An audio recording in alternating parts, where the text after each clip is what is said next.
नमस्कार दोस्तों, सक्षम लाइव प्रोग्राम में आपका स्वागत है।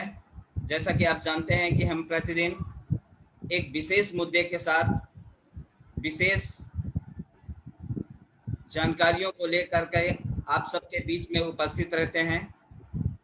आज हम सब आप सबके बीच में दोबारा उपस्थित हैं और हमारे बीच में उपस्थित हैं बहन आयशा।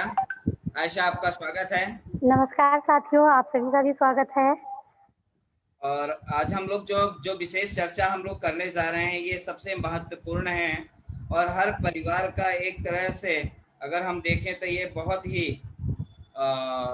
संकट की घड़ी होती है कि हम लोग क्या सुनते हैं, क्या जानते हैं, क्या देखते हैं और कैसे कैसे हमें हम लोगों को आभास करना पड़ता है। तो आज हम लोग जो बात करने जा रहे हैं वो मुद्दा है, आपको भी समझ में आ रहा होगा कि हम लोग क्या ऐसा बात करने जा रहे हैं, कौन सी ऐसी बात करने जा रहे हैं। और वो जानना, वो समझना मुझे लगता है कि हम सबके लिए बेहद ज़रूरी है। तो थैंक यू आशा जी, क्योंकि हम लोग आज जो है क्रोध पे चर्चा करना जा रहे हैं। और क्रोध एक ऐसा सब्जेक्ट है, एक ऐसा विषय है जो लगभग हर कोई जानता है कि क्रोध अपने आप में एक बहुत ही विकराल समस्या है। और समस्या क्या है, एक मानव स्वभाव का एक अंग है, हिस्सा है अगर हम जाने। तो आप क्या कहना चाहेंगी क्रोध के बारे में आयशा? हाँ, मैं आज आपको बताना चाहती हूँ क्रोध के सबसे पहले तो हम ये जानेंगे कि क्रोध आता क्यों है। फिर हम उसके लक्षण भी जानेंगे और फिर हम क्रोध के परिणाम क्या निकलते हैं उनके बारे में भी जानेंगे। तो मेरे हिसाब से अगर क्रोध हमारे अंदर क्रोध है तो वो क्यों है, क्यों आता है और किस लिए आता है।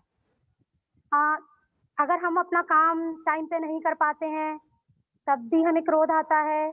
हमारे पसंद की कोई चीज़ें हमें नहीं मिलती हैं तब भी हमें क्रोध आता है। हमें कोई काम दिया जाता है और हम वो काम ना करने पाएँ और उस काम पे हम अपनी प्योरिटी ना दिखाने पाएँ, अपनी पवित्रता ना दिखाने पाएँ, तब भी हमें क्रोध आता है कि हमें जो काम दिया गया हमसे वो क्रोध है। नहीं, वो भी एक लक्षण आशा, है क्रोध का। आशा बिल्कुल आप सही कह रही हैं और चूंकि हमें इसमें विस्तार से चर्चा करने की ज़रूरत है। अगर हम इस तरह अगर एक बिल्कुल, चीज़ को बताते रहेंगे तो बहुत शायद लोगों को समझ में ना आए और हम लोगों का 10 मिनट के अंदर सेशन भी खत्म हो जाएगा। तो बिल्कुल, हम बिल्कुल। लोगों को इसको देखना पड़ेगा कि अगर एक तो हमारे अनुसार काम ना होना, किस तरह के काम ना होना, आप इसमें क्या कहना चाहेंगे? हाँ, काम ना होना मतलब जैसे ये सपोज़ मान लो अगर हम गृहिणी महिला को ही ले लेते हैं। इन केस वो रात में देर से सोती हैं और सुबह जल्दी नहीं उठ पाईं। तो जब अगर वो सुबह जल्दी नहीं उठ पाई, उनका काम टाइम पे नहीं हुआ, तब भी उन्हें क्रोध आता है और वो क्रोध क्या करते हैं, वो क्रोध जो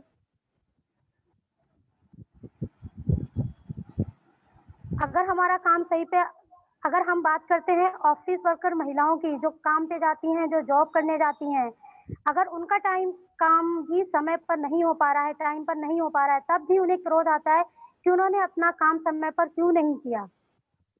बिल्कुल, तो ये बिल्कुल आपका कहना सही है। एक तो हम भी अपने दर्शकों को बताना चाहेंगे कि हमारे अनुसार काम का ना होना मतलब हमारे अनुसार जो मेरी इच्छा है, मैं जो चाहता हूँ, मेरी जो स्वीकृति है, मेरी जो उम्मीदें हैं, अगर मेरे बिल्कुल, अनुसार अगर कोई काम ना हो रहा हो, तो उस दौरान हमें क्रोध आता है। और मुझे लगता है कि यह जो मानसिकता है इसको बदलने की ज़रूरत है, इसको सोचने की ज़रूरत है कि मेरे अनुसार, यानी हर आदमी मेरे अनुसार क्यों चलेगा, हर आदमी मेरे अनुसार क्यों काम करेगा। उनकी बिल्कुल, अपनी एक मानसिकता है, उनकी अपनी एक सोच है, उनकी अपनी एक क्वालिटी है, उनकी अपनी एक विशेषता है।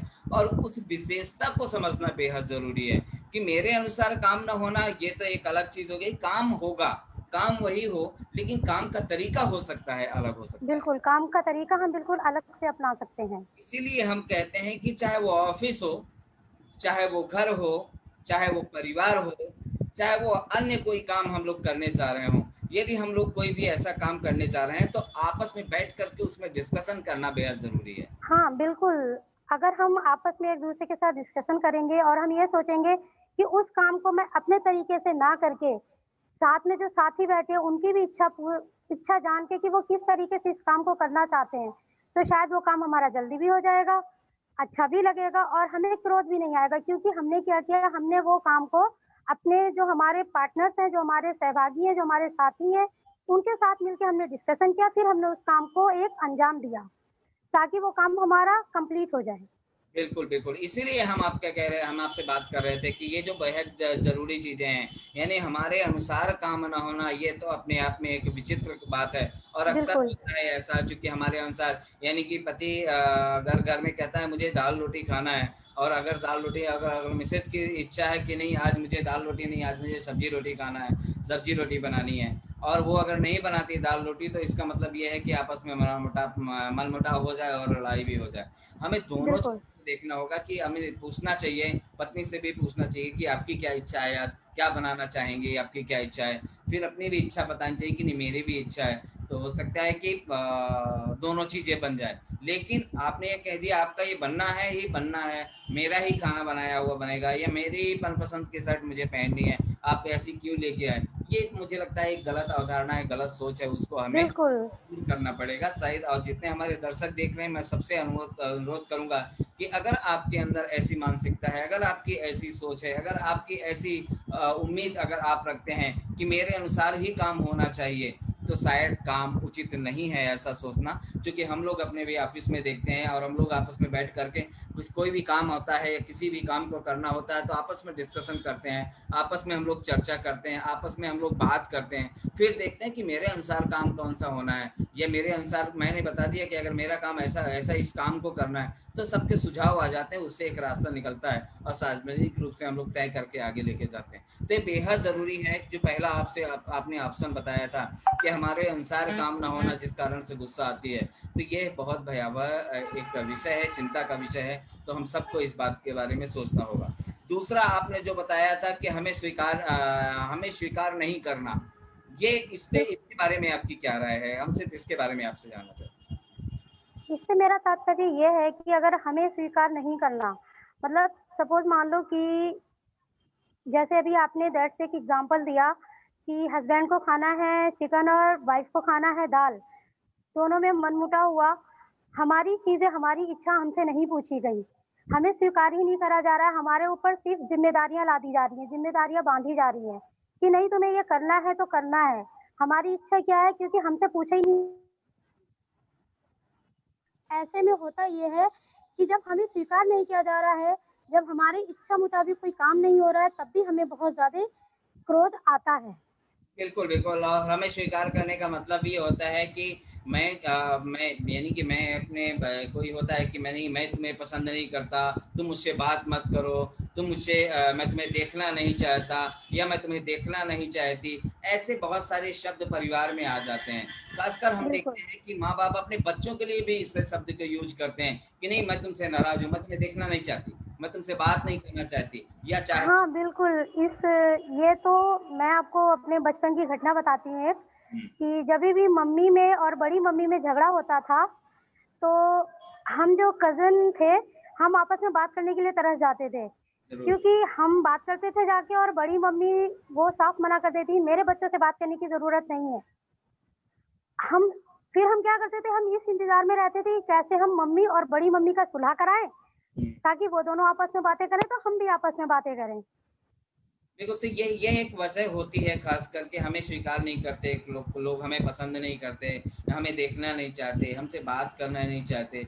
यह भी एक गुस्सा का एक कारण होता है, एक क्रोध का कारण होता है। तो हमें समझना होगा कि हम इस तरह की चीज़ों को ना समझें, इस तरह की चीज़ों को हम लोग ना देखें, इस तरह की चीज़ों को नज़रअंदाज करें, शायद तभी हम लोग जो है बात करते हैं। और आयशा जी, आज मुझे खुशी हो रही है कि आप काफ़ी दूर हैं यहाँ से, लेकिन इसके बावजूद भी आज हम लोग बात कर पा रहे हैं, और एक ऐसे मुद्दे पे बात कर पा रहे हैं जो बेहद ज़रूरी है, हर परिवार का एक हिस्सा होता है, बल्कि एक अहम हिस्सा बन गया है। इसको कैसे कम करेंगे, इसको कैसे दूर करेंगे, यह भी समझना बहुत ज़रूरी है। यहाँ पे चिराश्री घोष जी और भागीरथ जी और मीना जी और डॉक्टर मोहम्मद मुख्तार आलम जी, कई सारे लोगों ने अपने अपना जो है सुझाव दिया है, बात रखा है, और मैं इन सबका धन्यवाद करता हूँ कि आपने इस चीज़ को रखा है, बात किया है।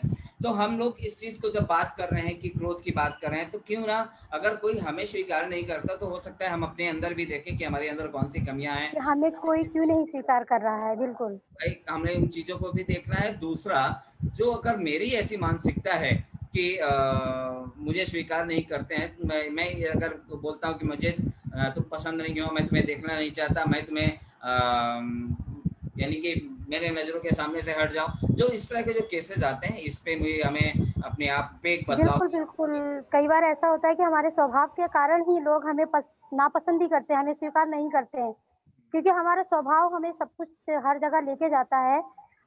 मैं आपको बताना चाहूँगी कि हमारा स्वभाव इसमें बहुत ज़्यादा इम्पोर्टेंट है, जिसे हम नेचर बोलते हैं, कि अगर मेरा हम्बली नेचर है, मतलब दयालुता नेचर है, तब तो मुझे सब पसंद करेंगे।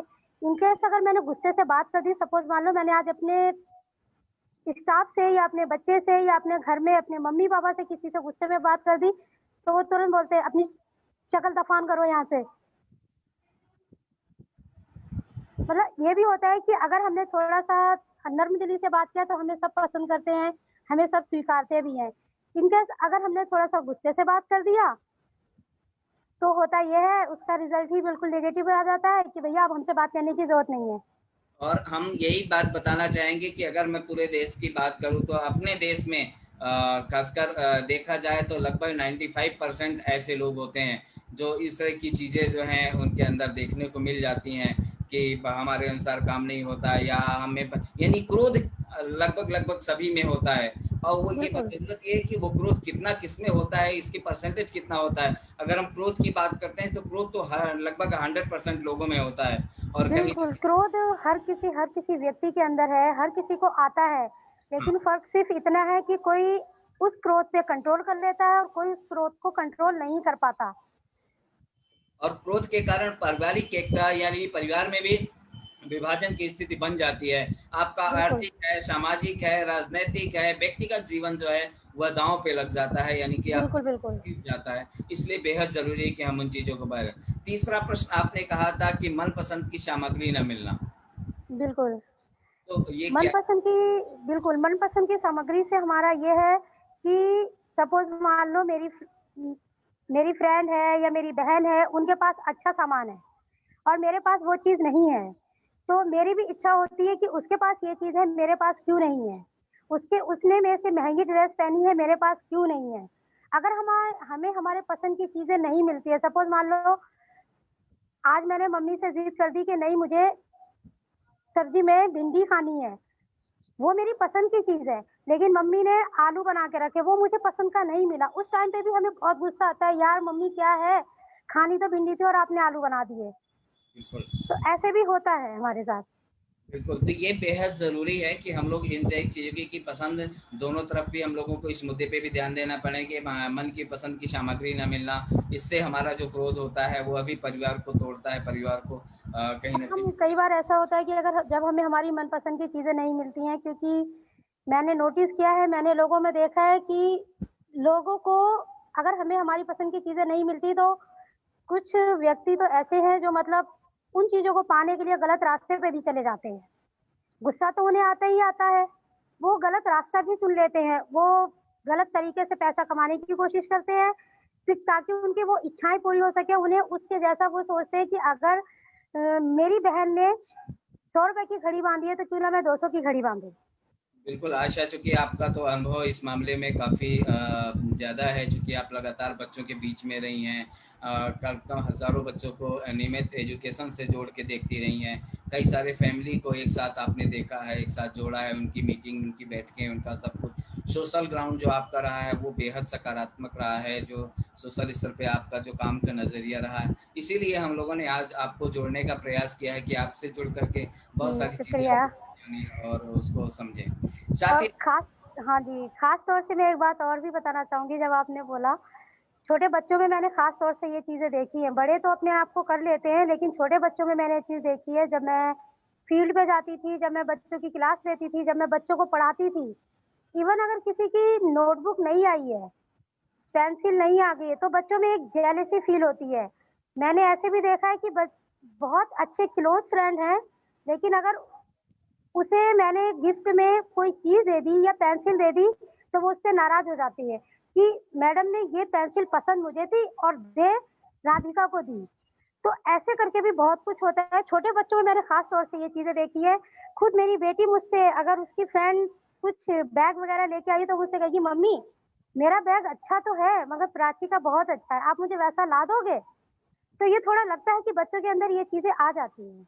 बिल्कुल, बिल्कुल और स्वाभाविक है कुछ ना कुछ आना बहुत ज़रूरी है और यहाँ पे डॉक्टर मुख्तार आलम जी ने बहुत सारे कमेंट्स किए हैं, सजेशन अपने दिए हैं। थैंक यू सर, हम आपके सजेशन को ध्यान से देख रहे हैं, समझ रहे हैं। बशर्ते क्योंकि और भी बहुत सारे कमेंट्स आ रहे हैं, व्हाट्सएप पे बहुत सारे कमेंट्स आ रहे हैं, मैं उसको भी पढ़ रहा हूँ, देख रहा हूँ, लेकिन मैं पूरी तरह सबका जवाब दे पाना मुश्किल है। लेकिन थैंक यू आपका, आप निरंतर कार्यक्रम से जुड़े रहते हैं, निरंतर देखते रहते हैं। आयशा भी हमेशा इसका पार्ट रही हैं, इसीलिए लगातार हम लोगों ने आज आयशा को जोड़ने का प्रयास किया है, चूँकि लगातार मैं देख रहा था कि विगत 1 माह से 2 माह से लगातार आयशा इस कार्यक्रम का हिस्सा बनी रही हैं। तो साथ ही हम लोग ये बात कर रहे हैं कि उम्मीद पे खरा ना उतरना, यानी कोई व्यक्ति यदि उम्मीद पे हमारी उम्मीद के अनुसार खरा नहीं उतरता, तो अब भी हम लोगों को गुस्सा आता है। लेकिन इस पे बिल्कुल। बेहद सकारात्मक सोच के साथ में हमें देखना चाहिए। जब हम कह रहे हैं हाँ, उम्मीद पे खरा ना उतरना, तो इसका मतलब ये है कि ज़रूरी नहीं है कि मेरी उम्मीद के अनुसार ही हुआ, क्योंकि हर किसी का अपना एक सोच है, हर किसी की अपनी एक थिंकिंग है, हर किसी का जीने का एक तरीका है, हर किसी का बोलने का एक तरीका है, हर किसी का सुनने का अपना एक तरीका है, हर किसी का समझने का एक तरीका है, अपने जीवन को जीने का हर किसी का अपना ढंग है। मैं तो कहता हूँ यही एक सबसे बड़ा, सबसे कुदरत ने जो हम लोगों को दिया है एक बेहतर बिल्कुल, सबसे इस अलग। बारे में मैं थोड़ा-सा बोलना चाहूँगी कि मैंने आपको बोला कि उम्मीद पर खरा ना उतरना। अ, मैंने बचपन से सीखा है कि जभी भी पापा ने मुझे कुछ काम दिया है, तो मेरी कोशिश ये रही है कि मैं जो उन्होंने मुझसे उम्मीद लगाई है, जो काम उन्होंने मुझे दिया है, मैं उस उम्मीद पे खरी उतरूँ। अगर जब वो मुझसे पूरा नहीं होता है, तो ये मेरा बचपन का था कि मैं रोती थी। रोने लगती थी, फिर मुझसे पापा पूछते थे कि क्या हो गया? तो मैं कहती थी नहीं ये काम मुझसे कंप्लीट नहीं हुआ। और ऐसा ही मेरे ऑफ़िस में भी रहा है जब से मैंने अपना काम स्टार्ट करना शुरू किया है, उसमें भी मुझे लगता था कि अगर किसी ने मुझसे उम्मीद की है, कोई ये चाहता है कि नहीं मैंने अगर किसी ने मुझे अपना काम दिया है कि कुछ सोच समझ के दिया है, अगर मैं उस उम्मीद पे उनकी खरी ना उतर पाऊँ, कई बार मुझसे ऐसा हुआ है कि मुझे नहीं आता तो मैं गुस्सा भी करती थी, रोती बेशक थी, गुस्सा भी मैं बहुत करती थी और बहुत गुस्से में कई बार मैंने अपने चश्मे तोड़ दिए, घड़ी तोड़ दी, मतलब मैंने खुद का बहुत नुकसान किया है, मैं आपको क्या बताऊँ, मैंने अपना टीवी भी तोड़ दिया कि मुझसे वो काम कंप्लीट नहीं हुआ, क्यों नहीं हुआ? उसके बाद का जब मैंने अपना नुकसान कर दिया, उसके बाद जब मैंने देखा रीज़न देखा कि मेरा काम मुझसे वो कंप्लीट क्यों नहीं हुआ। अगर किसी ने मुझसे ये चीज़ इस चीज़ की उम्मीद करी, मैं उसे नहीं कर पाई, वो उसका कारण क्या रहा? जब मैंने देखा, तब मुझे पता चला कि मेरा शेड्यूल इतना बिज़ी जा रहा था कि मैं उस काम पे फ़ोकस नहीं कर पाई। एंड मोमेंट पे मुझे पता चला कि नहीं, किसी ने मुझे बड़ी उम्मीद के साथ काम दिया और मैं वो काम को नहीं कर पाई। बिल्कुल, बिल्कुल। तो ये है कि उम्मीदों से पे खरा ना उतरना, तो इसका मतलब ये नहीं है कि हम हार मान जाएँ, अपना नुकसान बिल्कुल, या फिर हम अपने अपने परिवार का नुकसान करें या खुद का नुकसान करें, अपने शरीर को ठेस पहुँचा दें या फिर और किसी को ठेस पहुँचा दें। ये बेहद ज़रूरी है कि इसको समझना और इसको जानना। तो इसलिए मैं आपसे कह रहा हूँ कि उम्मीद पे खरा ना उतरना, ये बेहद ज़रूरी है, इसको समझना पड़ेगा हमें कि हम क्यों आखिर उम्मीद में खरे नहीं उतरते, कि और क्यों इस तरह हो रहा है। तो ये बेहद ज़रूरी है कि हम लोग इसको समझे जाने। तो उम्मीद में खरा उतरना मतलब ये नहीं है कि हम लोग उसको इस नज़रिए से देखें। हम कभी भी हो अपने शरीर को नुकसान न करें, आज नहीं तो कल इसका समझ में आ जाएगा हमें, और इसके समझ में बिल्कुल, की बात जो है वो दिखाई देगा कि हम क्या हैं क्या नहीं है, और हमें कितना अच्छे ढंग से उसको देखना है, कितने अच्छे ढंग से हमें चलना है, कितने अच्छे ढंग से हमें अपने काम को देखना है, और हम अपना टाइम का जो टाइम शेड्यूल है वो ज़रूर फिक्स रखें। तो बिल्कुल, ज़रूर खरे उतरेंगे। और दूसरा, ज़रूरी नहीं है कि हर व्यक्ति आपकी उम्मीद में खरा उतर रहे। हो सकता है आप अपने काम का लक्ष्य रखें, अगर आपका काम पूरा हो रहा है और वो किस तरह पूरा हो रहा है वो एक अलग बात है। तो काम, जैसा मैंने कहा कि काम का तरीका है, अपने काम का अनुभव है, और वो अनुभव सामने नज़र आएगा। तो बेहद ज़रूरी है कि हम इस तरह चीज़ों को समझें। एक अगला प्रश्न भी आपने कहा था, हम लोगों से बात किया था कि उम्मीद पूरी न होने पे, तो वो दोनों चीज़ें लगभग लगभग मिलती जुलती हैं कि उम्मीद में खरा ना उतरना। हाँ, बिल्कुल उम्मीदें एक तो उम्मीदों पे खरा ना उतरना, दूसरा है उम्मीद पूरी ना होना। दोनों में बहुत फ़र्क है, दोनों में बहुत फ़र्क है। उम्मीदों पे खरा ना उतरना, वो कोई दूसरा हमसे एक्सपेक्टेशन कर रहा है कि हम दूसरों की उम्मीदों पे खरा नहीं उतर पा रहे, लेकिन हमारी उम्मीदें पूरी नहीं हो पाना, वो भी एक सिक्के का दूसरा पहलू है कि हम भी दूसरों से यही एक्सपेक्टेशन करते हैं। सपोज़ जैसे पेरेंट्स, माँ-बाप, वो भी अपने बच्चों से उम्मीद करते हैं कि हमारा बच्चा बड़ा होके पढ़ लिख जाए, अच्छे काम करे, लेकिन किस माँ-बाप को पता होता है कि उनका बच्चा गलत संगति में पड़ जाए या गलत रास्ते पे चला जाए, पता नहीं है ना। हमें भी अपने बच्चों से उम्मीद होती है, हमें अपने काम से उम्मीद होती है। ज़रूरी नहीं है कि हम अपने बच्चों से उम्मीद करें, हमारा काम जो बहुत इम्पोर्टेंट है, हमें उससे भी उम्मीद होती है। जैसे एग्ज़ाम्पल ले लिया कि भई मेरे पास कुछ सिलाई के कपड़े आए, वो मेरी एक उम्मीद थी। मुझे कोई दे के गया कि दीदी इसे इस टाइम तक पूरा करना है। मुझे उम्मीद है कि भई ठीक है, मैं उसका वो एक सूट कंप्लीट करूँगी, ये सूट चला जाएगा, तो मेरे पास कुछ पैसा आ जाएगा। वो भी एक उम्मीद है और मैंने वो पूरा शेड्यूल बना के रखा हुआ है कि भई उस उम्मीद को मैंने यहाँ तक पूरा किया, अब वो लेके नहीं आया, वो मेरी उम्मीद टूटी। अब जब वो मेरी उम्मीद टूट गई, तो मैंने जो सोच के रखा था, आगे का प्लान करा था, वो प्लान टूटा, तो गुस्सा तो बेशक सी बात है, मुझे क्रोध आएगा। तो दोनों सिक्के के दोनों अलग-अलग पहलू हैं, उम्मीद पे खरा ना उतरना और उम्मीद पूरी ना होना।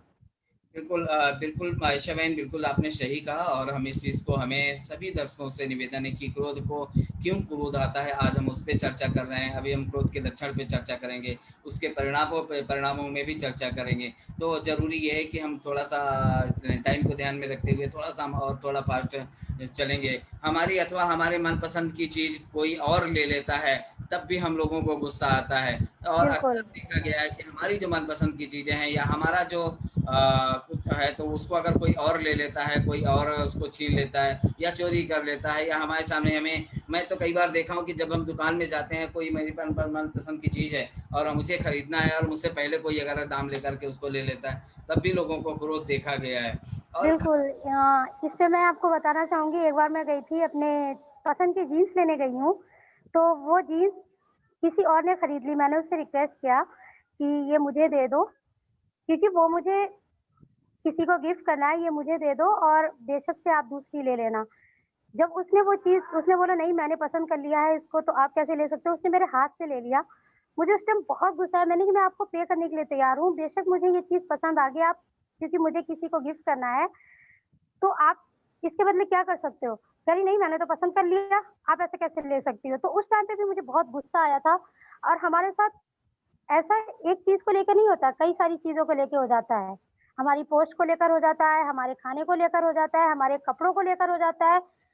जो हमारे जीने की दिनचर्या है, वो सब इसमें शामिल है।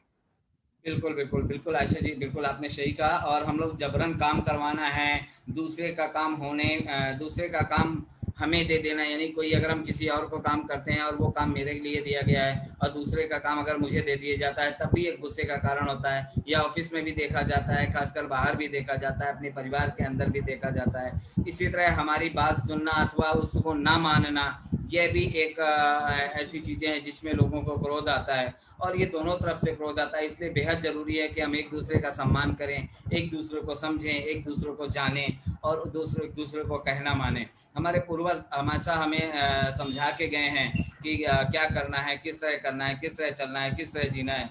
लेकिन हम अगर उनको, उनके बताए हुए रास्ते का अगर हम पालन नहीं कर पाते, तो कहीं ना कहीं वो हमारे जीवन के लिए बहुत नुकसानदेह बन जाता है। तो सुनना, बिल्कुल, यानी हम किसी की बात सुनना और हमारे सुनना ना सुनना दोनों, अगर नहीं सुनते हैं किसी बात, तो सामने वाले को गुस्सा आता है। और अगर कोई जबरन सुनाने की कोशिश करता है तो हमें तो गुस्सा। हमें भी गुस्सा आ जाता है। बिल्कुल, बिल्कुल सही कहा आपने कि दोनों तरफ से होता है कि अगर हमने किसी की बात नहीं सुनी, हमें तब भी गुस्सा आता है या किसी ने हमारी बात नहीं सुनी, हमें तब भी गुस्सा आता है। तो बेहद और इसीलिए ज़रूरी है कि हम लोग जो है दूसरों को सुने और इसके बाद फिर बोलें, या फिर बोलें फिर इसके बाद सुने। तो दोनों बिल्कुल, चीज़ एक दूसरे को जोड़ना बेहद ज़रूरी है। तभी शायद हमारा एक बेहतर परिवार, बेहतर समाज, बेहतर परिवेश की हम लोग कल्पना कर सकते हैं, जहाँ सुरक्षित बचपन, सुरक्षित जीवन जीने का एक पूरा अवसर मिल पाएगा। समय पर बिल्कुल, काम ना मिल पाना, ये भी ये तो खासकर घर में या ऑफिस में देखा है। मुझे ऑफिस जाना है और ऑफिस जाने से पहले मुझे जल्दी जल्दी, वैसे तो आराम से सोते रहेंगे 10 बजे तक, लेकिन जब ऑफिस जाना होगा तो जल्दी जल्दी करेंगे, और फिर कोई मेरा जूता नहीं मिल रहा तो घर में गुस्सा उतारेंगे, मेरे को मेरी फाइल नहीं मिल रही तो घर में गुस्सा उतारेंगे, या मेरा कोई पेन नहीं मिल रहा तो घर में शर्ट में बटन टूटी है, यानी किसी भी तरह से कुछ भी कमी हो जाती है तो फिर हम गुस्सा उतारते हैं। इसलिए हम अगर टाइम शेड्यूल के हिसाब से अगर हम लोग प्लान करेंगे तो शायद इस तरह की चीज़ें शायद नहीं मिल। बिल्कुल। अगर सपोज़ मान लो हमें ऑफ़िस जाना है या हमें कहीं और जाना है या हॉस्पिटल जाना है, कहीं भी हमें जाना है और हम अगर उसकी तैयारी पहले से करके ना रखें, एंड मोमेंट पे हमें सब कुछ याद आता है, मेरे जूते कहाँ हैं, कि मेरी चप्पलें कहाँ हैं, कि मेरे कपड़े कहाँ हैं, कि मम्मी ये चीज़ रह गई। फिर होता क्या है, सब कुछ होश-पोश हो जाता है, ना हम वहाँ टाइम से पहुँच पाते हैं, ना हमारा ये काम हो पाता है। बिल्कुल, तो ये बेहद ज़रूरी होता है कि हम इस तरह से, खासकर व्यवसाय के लिए एक ऐसा शब्द है व्यवसाय, क्योंकि व्यवसाय में नुकसान हो जाता है और इसके कारण भी हमें गुस्सा आता है। तो एक तो छोटा-मोटा नुकसान होता है, उसमें भी गुस्सा आता है, तो बड़ा नुकसान होता है, उसमें भी गुस्सा आता है। तो ये जो इस और इसके बहुत सारे रीज़न भी होते हैं, पूरा परिवार का परिवार तबाह हो जाता है। बल्कि हम कहते बिल्कुल, हैं कि वो यदि उस गुस्से में अगर काबू पा लिया जाए, उस गुस्से को अगर कंट्रोल कर लिया जाए, तो मुझे लगता है कि बहुत सारी चीज़ें कंट्रोल हो सकती हैं। जीवन में नया लक्ष्य आपको मिल सकता है, दोबारा बिज़नेस खड़ा करने का मौका मिल जाएगा। लेकिन अगर आप वर्तमान में अगर आप देखेंगे कि उसी दौरान अगर आपको व्यवसाय में नुकसान हो गया और इतने ज़्यादा क्रोधित हो गए कि आपने और भी, यानी एक तो नुकसान हुआ ही, दूसरा क्रोध के कारण और भी अधिक नुकसान हो जाता और है। भी अधिक नुकसान हो गया। बिल्कुल, मैं इस पे थोड़ी-सी चर्चा करना चाहूँगी कि जब हम बिज़नेस शुरू करते हैं, तो फर्स्ट हमें ये रहता है कि हमें ये एक्सपेक्टेशन रहती है कि भई हमने एक बिज़नेस शुरू किया है तो हमें उससे लाभ होगा। लेकिन कई बार बहुत सारी मेहनत करने के बाद भी अगर हमें उसमें हानि पहुँचती है, हमारा लॉस हो जाता है बिज़नेस करने पे। जब हमारा लॉस हो गया उसमें बिज़नेस में तब हमें बहुत सारा नुकसान हुआ। जब हमारा नुकसान हुआ, हमने क्या किया, हमें गुस्सा तो आया, हमने वो सारा गुस्सा अपने फैमिली पे उतारा। मतलब खुद का तो हमने नुकसान किया, मतलब हम अपने मतलब हमारा माइंड भी इधर-उधर चला गया, बॉडी से भी थकावट आने लगी। उसके बाद क्या हुआ, हमने वही गुस्सा अपने फैमिली पे जाके निकाला। इसका बहुत बड़ा रीज़न ये आया कि हमने खुद को तो नुकसान पहुँचा दिया, लेकिन हमने हमारे साथ में रहने वाले हमारे माँ-बाप, हमारे भाई-बहन, हमारी बच्चे, हमारे घरवाले, हमने सबको नुकसान क्या, हमने जैसे उन्हें तकलीफ़ दी, उन्हें तकलीफ़ देना भी एक नुकसान है हमारे लिए, कि हमने खुद का नुकसान सहन करके उन्हें नुकसान दिया और उन्हें तकलीफ़ दी, तो वो भी एक नुकसान का पार्ट है ना। बिल्कुल, और अक्सर ये भी देखा गया है कि हमारा अक्सर कोई हमारा नुकसान हो जाता है, या फिर हमारा कोई सामान अगर यहाँ कहीं गुम हो जाता है, तो फिर तब भी अनावश्यक हमें गुस्सा, इस तरह की चीज़ें आने लगती हैं। शरीर में कमज़ोर होना भी एक गुस्से का कारण बन जाता है। तो दोस्तों, बिल्कुल, इसलिए बेहद ज़रूरी है कि हम गुस्से को कंट्रोल करें, गुस्से को काबू में रखें, और गुस्से को काबू में रखने के बहुत सारे उपाय हैं, हम उस पे चर्चा करेंगे लास्ट में। लेकिन इतना ज़रूर कहेंगे कि हाँ, बहुत ज़्यादा हानिकारक है। यदि आप सभी दुश्मनों का अगर आकलन करने लगेंगे, तो अगर सोचेंगे, गुस्से से जोड़ेंगे, तो आपके ये गुस्से के नाम शायद वो दुश्मन कम पड़ जाएँगे, लेकिन गुस्सा आने के जो तरीके हैं, जो कारण हैं, वो बहुत ज़्यादा संख्या हो जाएँगे। मैंने कुछ दिनों पहले एक मैसेज पढ़ा था आयशा जी, और उसमें कहा गया था कि मानव जीवन का क्रोध जो है, क्रोध के कई सारे जो लक्षण होते हैं, जैसे उससे कि किस कारण से आते हैं, क्रोध के लक्षण के परिणाम क्या हैं, तो उसके परिणाम को हम लोग अभी चर्चा करने जा रहे हैं। बिल्कुल हम लेकिन चर्चा करेंगे उसके ज़रूर, उसके परिणाम देखेंगे, लक्षण क्रोध के क्या-क्या लक्षण हैं और उनके परिणाम क्या हैं। उससे पहले मैं अनुरोध करना चाहूँगी हमारे जितने भी बैठे हुए दर्शक देख रहे हैं, सबसे ये अनुरोध है कि क्रोध जो होता है, जिसे हम गुस्सा कहते हैं, ये हमें तो हमारे हर चीज़ में हमें नुकसान देता है। हमें हमारे शरीर से कमज़ोर कर देता है, हमें हमारे दिमाग से भी कमज़ोर कर देता है। तो जभी भी कभी हमें ऐसा गुस्सा आता है, मेरा मानना ये है कि जब मुझे कभी ऐसा गुस्सा आता है, मैंने अपना बहुत नुकसान किया हुआ है इस गुस्से के कारण। मैं बहुत पॉज़िटिव थी, लेकिन एक ऐसा दौर आया जिससे मैं नेगेटिविटी में पहुँची, मुझे बहुत गुस्सा आने लगा, मैंने बहुत अपने घर का नुकसान किया, अपने शरीर को भी नुकसान पहुँचाया। फिर मुझे जब मैं धीरे-धीरे उभरी तब मुझे पता चला मुझे मेरे भाई ने बोला कि जभी भी तक तुम्हें गुस्सा आता है, तुम उल्टी गिनती गिनना शुरू करो। और वो भाई आज मेरे सामने बैठे हुए हैं और हमेशा मैं ऐसे ही करती हूँ। जभी भी मुझे कभी गुस्सा आता है, मुझे समझ नहीं आता मैं खुद को कैसे कंट्रोल करूँ तो मैं उल्टी गिनती गिनना शुरू कर देती हूँ। जब मैं उल्टी गिनती गिनना शुरू देती हूँ तो थोड़ी देर मेरे दिमाग से वो सारी बातें निकल जाती हैं। जब वो बातें निकल जाती हैं, तो मेरा मन थोड़ा शांत हो जाता है।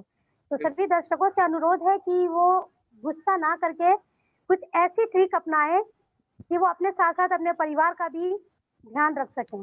हाँ, एक बार लाइव शो में ही हम लोग बैठे थे तो हमारे एक साथी थे सुनीता जी, उन्होंने बताया था कि जब भी मुझे गुस्सा आता है या जब भी मुझे क्रोध आता है तो मैं अपने आप में बात करती हूँ। तो अपने आप में बात करने के लिए मैं छत में चली जाती हूँ और रात में आसमान में जो तारे टिमटिमाते हैं मैं उन तारों से बात करती हूँ, उन चाँद से बात करती हूँ, सूरज से बात करती हूँ। तो मुझे लगता है यह भी एक माध्यम है। बिल्कुल, बहुत बहुत अच्छा सजेशन है ये, क्योंकि गुस्से को कंट्रोल करना बहुत मुश्किल है, लेकिन अगर अगर हम चाहें, तो ये मुश्किल नहीं है, बहुत आसान है। बहुत आसान है, लंबी-लंबी साँसें बिल्कुल, लेना है आपको, थोड़ा-सा अपने आप को धैर्य पे रखना है और ये बेहद बिल्कुल, ज़रूरी चीज़ें हैं जिसको हमें जानना पड़ेगा, इसको हमें समझना पड़ेगा और हमारे आपके लिए बेहद ज़रूरी है। तो इसी प्रकार अगर हम लोग इसके लक्षणों को जानेंगे तो जिद, हिंसा, बिल्कुल, अहंकार, भय, निंदा यानी चुगली करने की चुगली करना, चुगली एक-दूसरे को बिल्कुल, बैर, ईर्ष्या, घृणा, द्वेष, उपेक्षा आदि ये जो चीजें हैं, ये सभी चीजें जो हैं ये क्रोध के लक्षण हैं।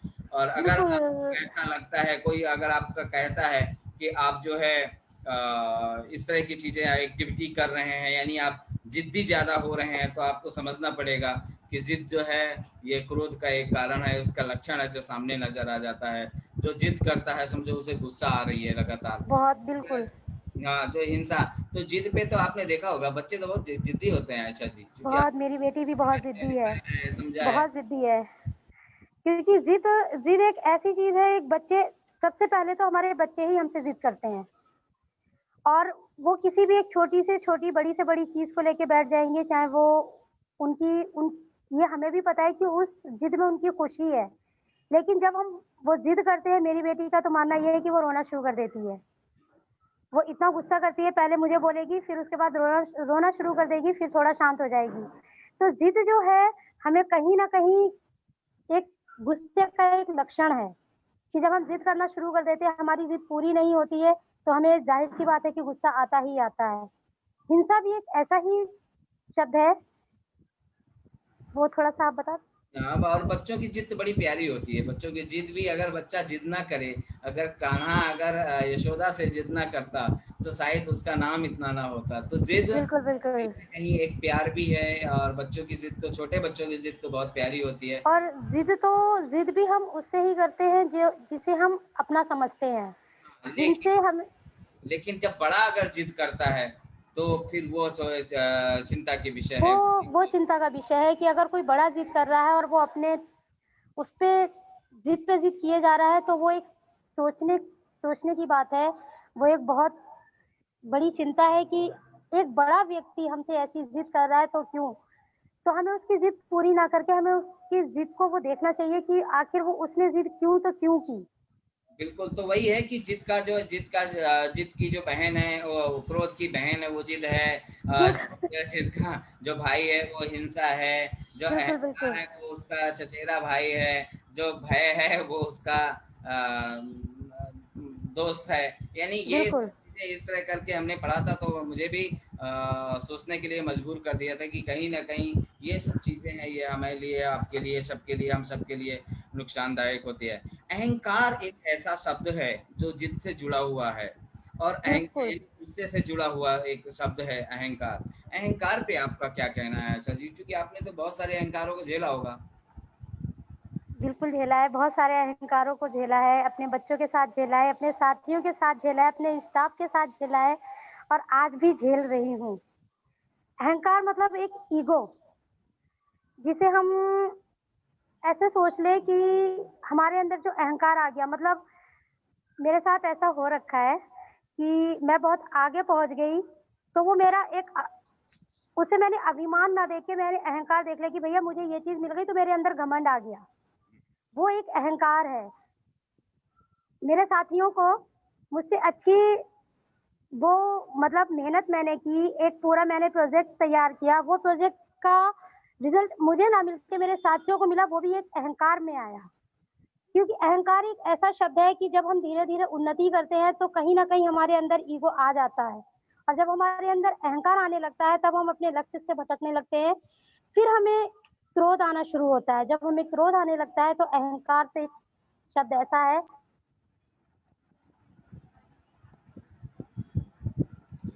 तो बेहद ज़रूरी है ऐसा जी कि ये जो चीज़ें हैं, जो अहंकार है, अहंकार चूँकि आपका कितना नुकसान करता है, एक तो व्यक्तिगत जीवन को नुकसान करता ही करता है। आप जहाँ पर काम कर रहे हैं, जिस चीज़ के लिए आप लगाए गए हैं, जिस ज़िम्मेदारी को आपको दिया गया है, आप उसको भी नुकसान पहुँचाते हैं जब आपके अंदर अहंकार जाग जाता है।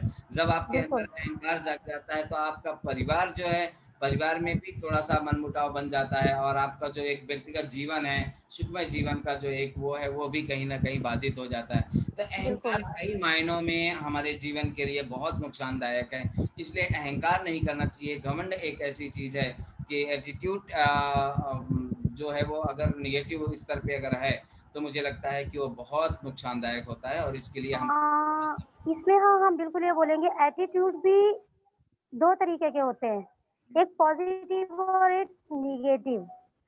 कि अगर हम पॉज़िटिव ही अहंकार ले रहे हैं, तो वो हमारे जीवन को बहुत आगे तक लेके जाएगा और अगर हम नकारात्मक अहंकार में जा रहे हैं कि हम सिर्फ़ हमारे दिमाग में ये कि जो मैं कर सकती हूँ, वो कोई नहीं कर सकता। मैंने इस काम को कर लिया है, इस काम को कोई और नहीं कर सकता। अगर मैं बहुत टेस्टी खाना बना लेती हूँ, कोई नहीं बना सकता। ये अहंकार अगर मेरे अंदर है, तो ये अहंकार एक सोचने का विषय है। क्योंकि ये अहंकार हमें कहीं न कहीं हमें खुद में नुकसान पहुँचा रहा है और हमें धीरे-धीरे, धीरे-धीरे बिल्कुल गिराता चला जा रहा है।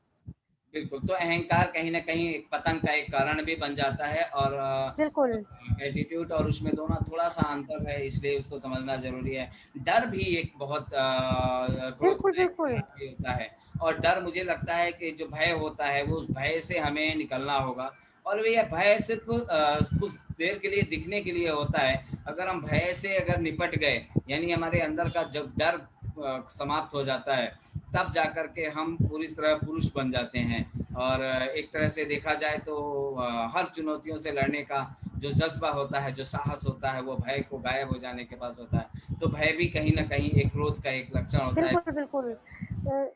इससे कैसा भी कुछ बोलना चाहूँगी, डर भी जो है हमारा क्रोध का एक कारण है कि अगर हम डर गए, मतलब सपोज़ मान लो मैंने चोरी से कुछ खा लिया, तो एक डर आ गया। अब डर जो मेरे अंदर बैठ गया कि भई मम्मी ने आइसक्रीम ला के रखी थी, वो तो मैंने खा ली। वो मेरे अंदर एक डर आया कि अब मम्मी पूछेगी आइसक्रीम कहाँ गई, तो मैं क्या उन्हें जवाब दूँगी? और उसी टाइम मम्मी आ जाती है, वो पूछती है आइसक्रीम कहाँ गई, तो वो मेरे अंदर जो डर था, उसने मुझसे झूठ बुलवाया और वो जो झूठ था वो क्रोध का कारण बन गया। मैंने उन्हें वो जवाब बजाय प्यार से देने के मैंने गुस्से में उन्हें वो जवाब दिया। बिल्कुल, तो अगर ऐसा जी हम थोड़ा-सा इसके आगे जाते हैं क्योंकि हमारे पास समय बहुत कम है। हम ओके, आगे फिर ये जाते हैं कि चुगली करने का तो सबसे ज़्यादा नाम आता है, वो महिलाओं का ही नाम आ जाता है।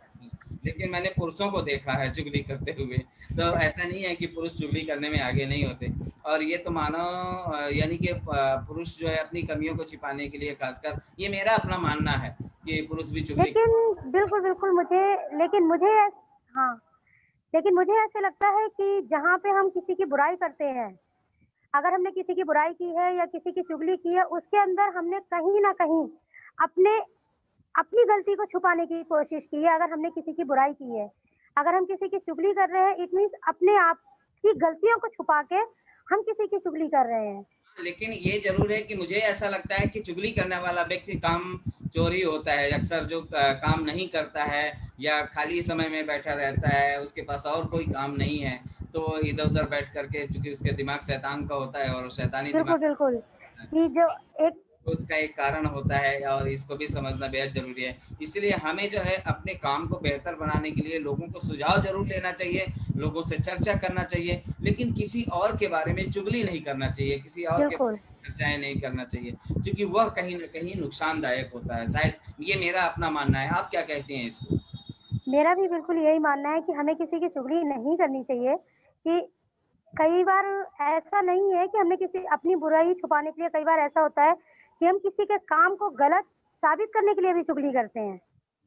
और मैं तो ख़ैर एक्सपीरियंस बहुत सारा रहा है, इन सारी चीज़ों से बहुत अच्छे से निकल के आई हूँ। तो मुझे मालूम है कि चुगली लोग क्यों करते हैं और किस लिए करते हैं।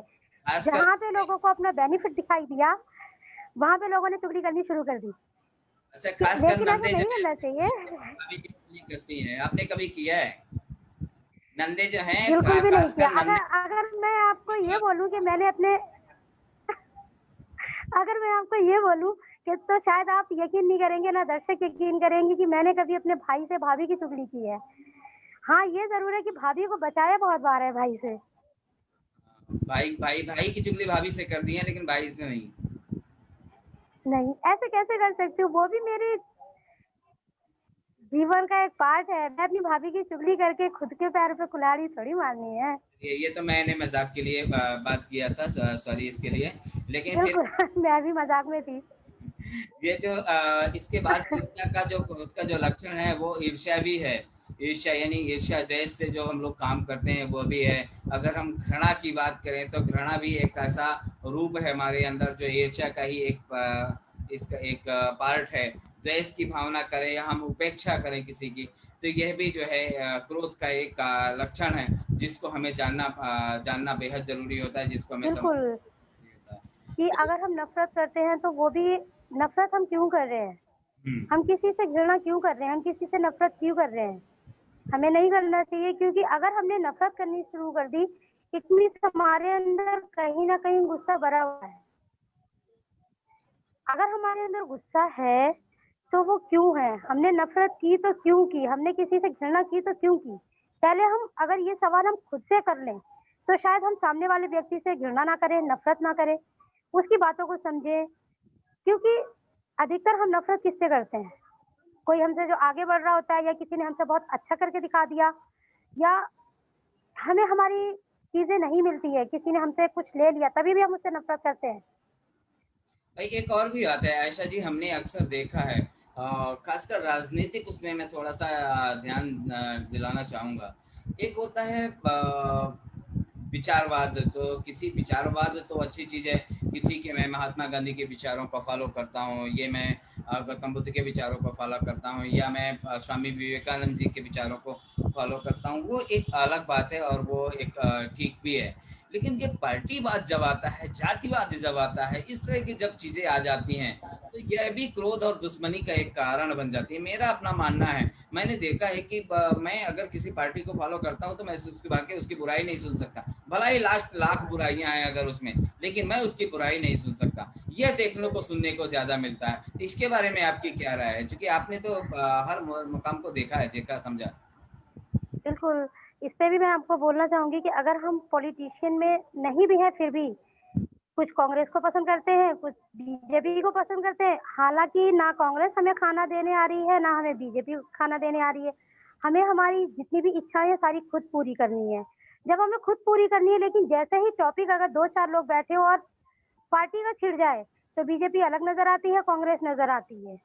और लोग खेमा जब भी वो पड़ न जाता है यहाँ पे, इससे लोगों का जो खेमा बिल्कुल पड़ता है वो कहीं ना कहीं मुश्किल में पड़ जाता है। हमें सही चीज को कंट्रोल बिल्कुल, नहीं कर पाते, सही चीज को नहीं समझ पाते। और यही होता है जब चुनाव आते हैं, चुनाव के टाइम पे जब जनप्रतिनिधि खड़े होते हैं और हम फिर वो जाति के आधार पे वोट देते हैं, हम व्यक्ति बिल्कुल, के बिल्कुल। आधार पे वोट देते हैं, हम पार्टी के आधार पे वोट देते हैं, जबकि हमें उसकी विचारधारा को समझना पड़ेगा, हमें उसके व्यक्तित्व को जानना पड़ेगा, वो जनप्रतिनिधि बनने लायक है कि नहीं, हम उसको भी देख, बिल्कुल, बिल्कुल, बिल्कुल। पीछे का बैकग्राउंड कितना अच्छा है कितना बुरा है, हमें उसको भी देखना चाहिए। और ये सभी चीजें भी कहीं ना कहीं जो है क्रोध का और उसका एक कारण होता है। मैं कई सारे लोगों को जानता हूँ, मैं चूंकि ऑफिस में हमारे आते हैं, और जब भी कभी आते बिल्कुल, हैं तो कुछ ऐसे ऐसे जगह के लोग आ जाते हैं, वो कहते हैं कि नहीं मुझे तो नफरत ही है, भला ही अच्छा काम हुआ उसके क्षेत्र में, लेकिन वो नफरत ही करेगा।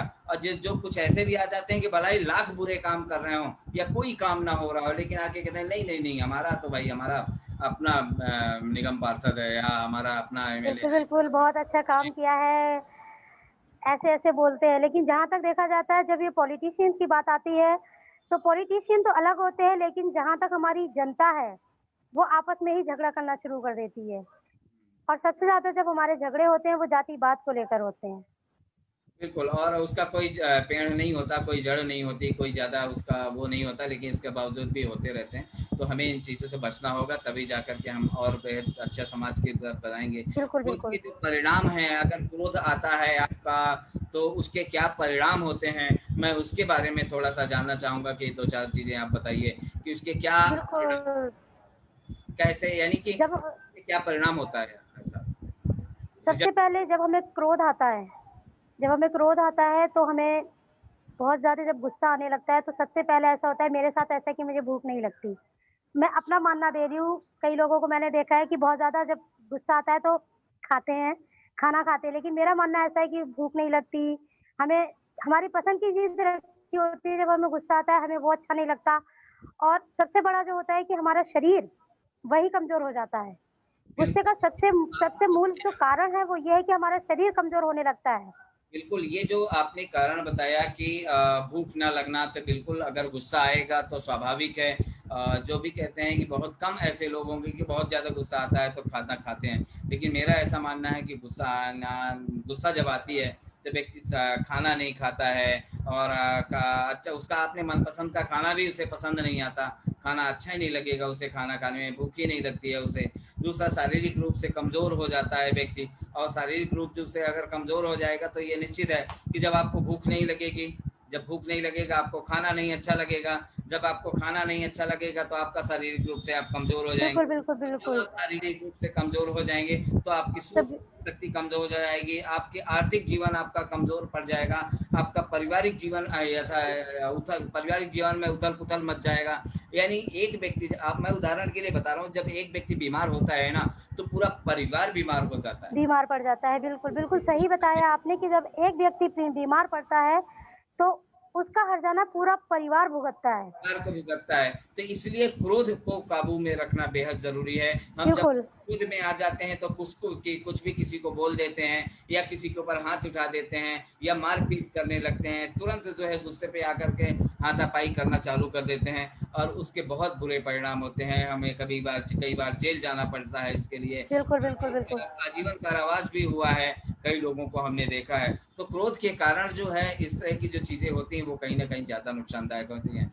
साथ ही हमेशा तनाव में रहता है, जब क्रोध में आ जाता है व्यक्ति, क्रोध करता है तो निश्चित है कि उसका तनाव बढ़ जाता है। तो बिल्कुल, तनाव के बिल्कुल, बारे में आपकी क्या राय है आशा जी? जब हमारा शरीर कमज़ोर होने लगता है, तो हमारा जो दिमाग है, वो तनाव में चला जाता है और हम कितना भी पॉज़िटिव भी सोचने की कोशिश करें, लेकिन हम पॉज़िटिव नहीं सोच पाते। हमें हमारे दिमाग में हमेशा उल्टी बातें आती हैं, चाहे बेशक से सीधा हो रहा हो, लेकिन फिर भी हमारे दिमाग में उल्टी बातें आती हैं, जिसके कारण हम तनाव में चले जाते हैं। हमारे चारों तरफ इर्द-गिर्द पॉज़िटिव हो रहा होता है, लेकिन फिर भी हम तनाव में रहते हैं।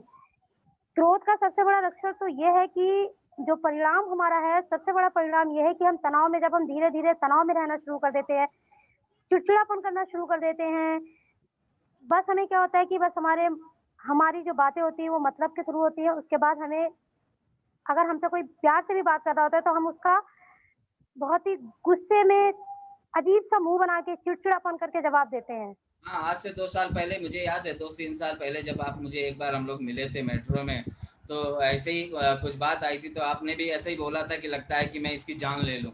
तो वो चिड़चिड़ापन मुझे भी नज़र आया था। क्या था, वो गुस्सा था या आपका? वो प्यार था।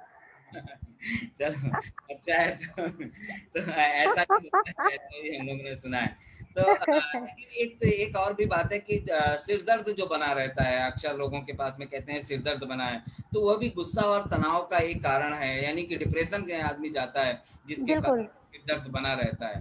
तो बिल्कुल, अगर हम देखें तो हमारे सिर में जब हम ज़ाहिर-सी बात है जब हम क्रोध में रहते हैं, हमें भूख नहीं लगती, हमने खाना छोड़ दिया, हम तनाव में आ गए, चिड़चिड़ापन शुरू हो गया। अब जब चिड़चिड़ापन शुरू हो गया तो सर में दर्द होना तो कॉमन सी बात है। जब हमारे सर में दर्द बना रहेगा कई मेरे साथ ऐसा होता है। मैं जब ज़्यादा सोचने लगती हूँ तो मेरे सर में दर्द बन जाता है, चिड़चिड़ेपन से नहीं होता है। तो बिल्कुल अब सुखबीर सिंह जी जो है थैंक्स बोल रहे हैं, गुड कार्यक्रम को अच्छा बता रहे हैं। यहीं पे आरव जी हैं, आरव सिंह जी, उन्होंने भी आपको थैंक्स बोला है इस कार्यक्रम के लिए। तो बहुत सारे दर्शकों ने लगातार हमें कमेंट्स कर रहे हैं, लिख रहे हैं, और आप सभी का बहुत बहुत धन्यवाद जो आप लोग लिख रहे हैं। आपका अगर आप अगर कोई सुझाव देना चाहते हैं कार्यक्रम के बारे में, तो आप हमारा जो ईमेल आईडी है saksham.del1@gmail.com, आप हमें इसमें लिख सकते हैं। मैं आपको दोबारा रिपीट करता हूँ, saksham.del1@gmail.com।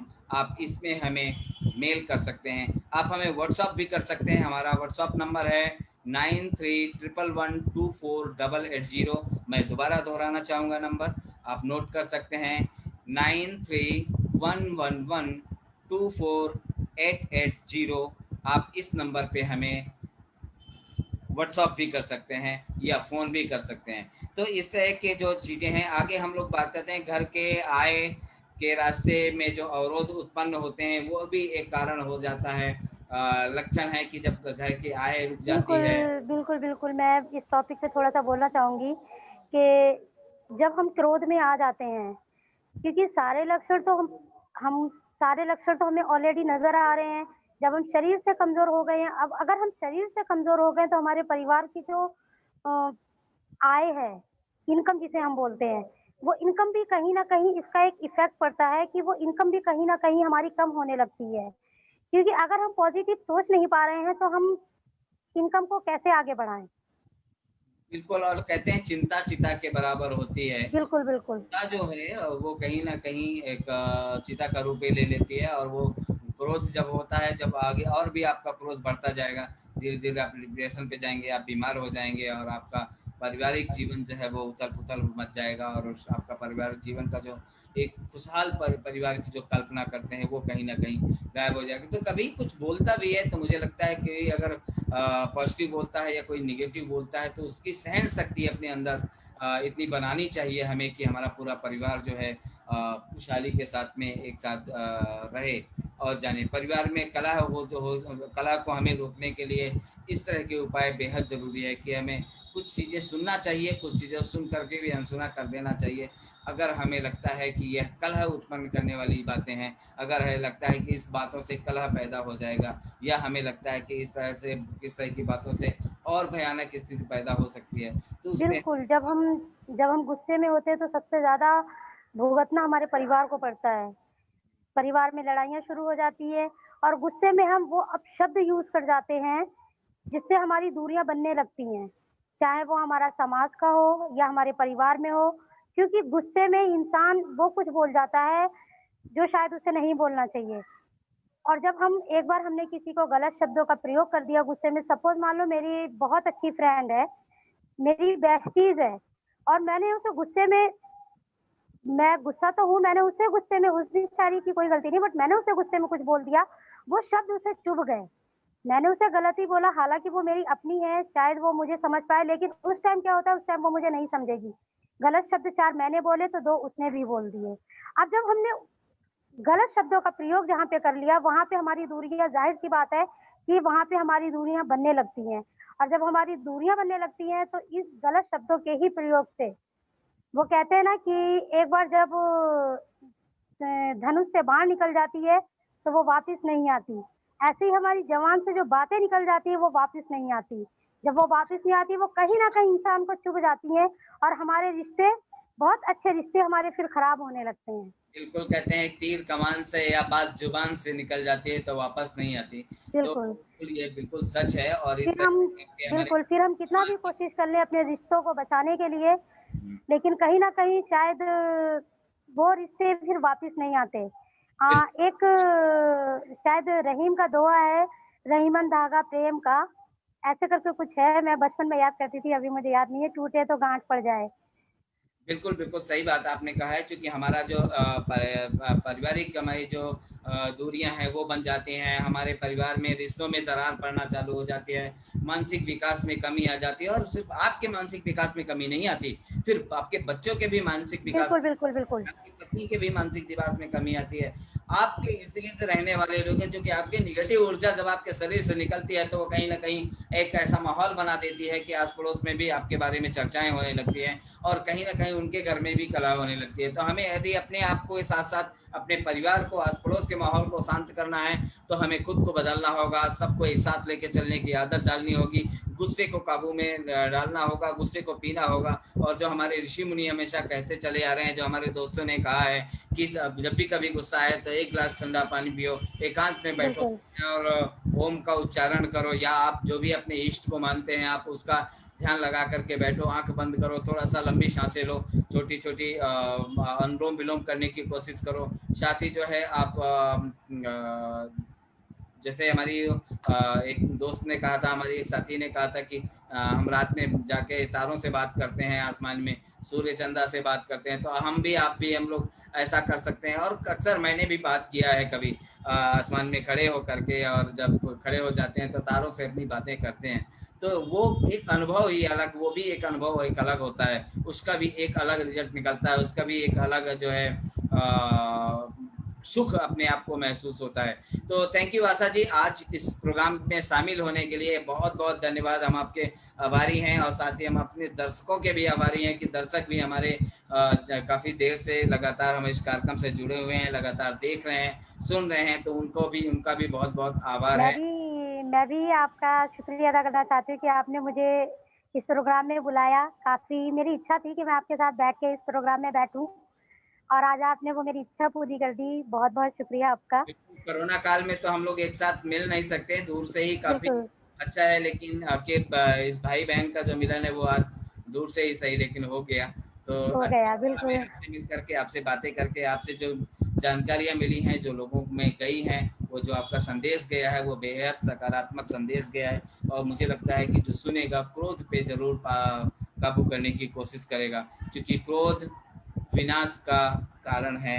क्रोध बिल्कुल, परिवार क्रोध विनाश का का कारण है। बिल्कुल, मैं बिल्कुल एग्री हूँ इस चीज़ से, क्योंकि मैंने बहुत कुछ खो दिया अपने क्रोध के कारण। बिल्कुल, मैं भी वो थी कि मेरे अंदर से पॉज़िटिव वेव निकलते थे। अगर मेरे पास कोई खड़ा हो जाता था, मैडम आपके पास मतलब इतनी एनर्जी, पॉज़िटिव एनर्जी कहाँ से आती है? और फिर धीरे-धीरे, धीरे-धीरे मुझे भी नहीं मालूम कि क्या हुआ कि मेरे अंदर नेगेटिविटी आती गई, आती गई। जो भी मेरी पॉज़िटिव एनर्जी थी, वो सारी चली गई। बिल्कुल। तो मुझे होता है, कुछ लोग ऐसे होते हैं ऐसा जी, तो क्रोध लाने में काफ़ी मददगार होते हैं, हमें वैसे लोगों को बिल्कुल, पहचान होता है, और उनको भी क्रोध ना करने की, क्रोध ना दिलाने की नसीहत देना बहुत ज़रूरी है। इसी के बिल्कुल साथ बहुत ज़रूरी है। आज का इस कार्यक्रम से हम लोग विदाई लेते हैं, और हम शाम 7 बजे नए प्रोग्राम के साथ में आप सबके बीच में पुनः उपस्थित होंगे। तब तक के लिए आयशा जी और सभी दर्शकों का धन्यवाद। बहुत-बहुत धन्यवाद।